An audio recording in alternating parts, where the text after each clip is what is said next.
face her. Because I happen to still be alive? No thanks. If she hadn't been so worried about him, the curt answer would have earned him a ringing reprimand.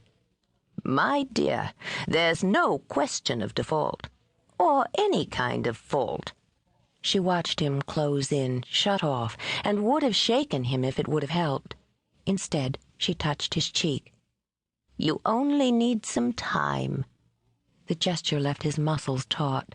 It took all of his willpower not to jerk away from the gentle fingers. And this is my way of taking it. By moving out of the family home. Family? He laughed at that, and the sound of it echoed nastily down the hall. We were never a family here, or anywhere. Her eyes, previously soft with sympathy, hardened. Pretending the past doesn't exist is as bad as living in it. What are you doing here? Tossing away everything you've earned, everything you've made of yourself.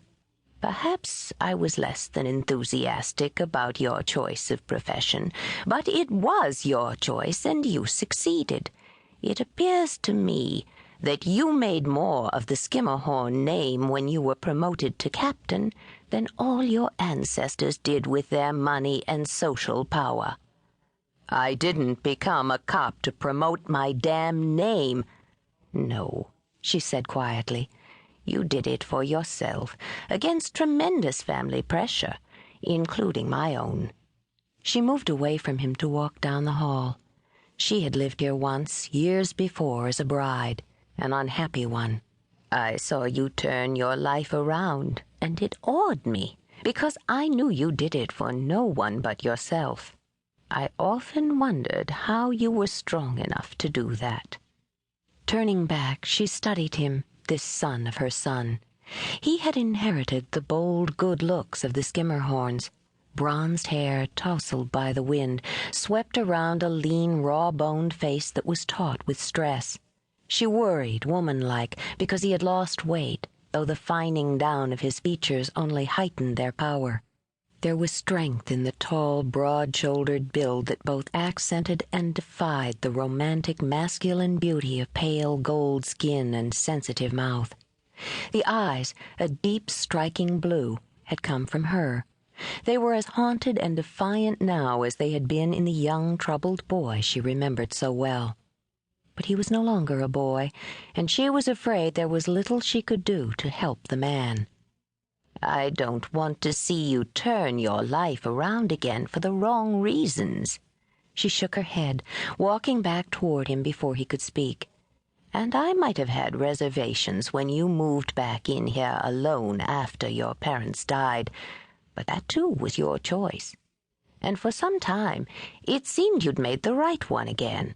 But this time your solution to a tragedy is to sell your home, throw away your career. He waited a beat. Yes, you disappoint me, Jedediah. That stung.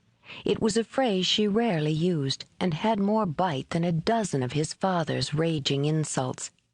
I'd rather disappoint you than be responsible for the life of a single cop. I'm in no shape to command. He looked down at his hands, flexed them. I may never be. And as for the house, it should have been sold years ago. After the accident, it would have been sold if Elaine had agreed to it. Something backed up in his throat. Guilt was as bitter as bile.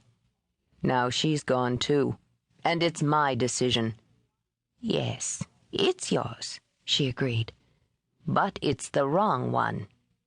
Rage sizzled in his blood. He wanted to hit something, someone, pound his fists into his flesh.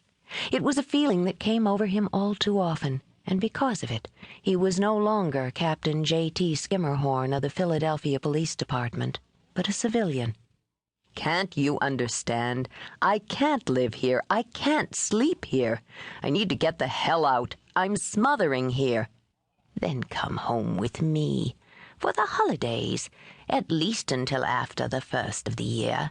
Give yourself a little more time before you do something irreversible. Her voice was gentle again as she took his rigid hands in hers. Jedediah, it's been months since Elaine...